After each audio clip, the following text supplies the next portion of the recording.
Para sa mga bagong parliamentary sectoral organizations, itinakda rin ng COMELEC ang tentative dates para sa paghahain ng verified petition for registration sa March 16 hanggang March 23, 2026. Ang News Now sa report.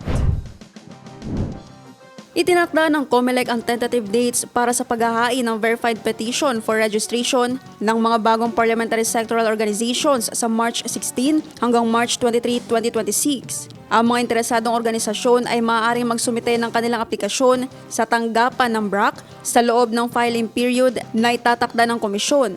Bilang bahagi ng proseso, kinakailangang magsumite ang organisasyon ng verified petition for registration upang maging opisyal na rehistradong sectoral organization. Kinakailangan ding magtalaga ang bawat organisasyon ng 3 nominado.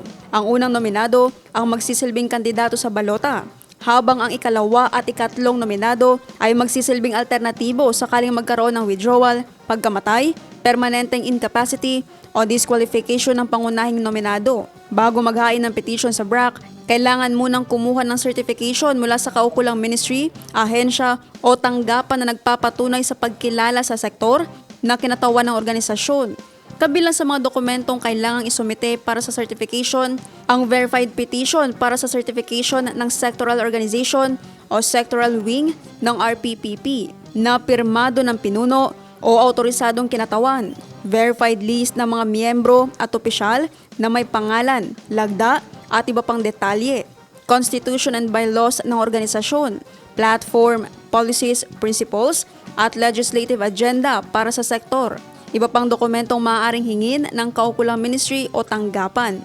Ayon sa patakaran, kailangan makumpleto muna ang certification process bago magsumite ng petition sa BRAC alinsunod sa Section 18, Article 4 ng Bangsamoro Electoral Code na inamyandahan ng Section 6 ng Bangsamoro Autonomy Act No. 88.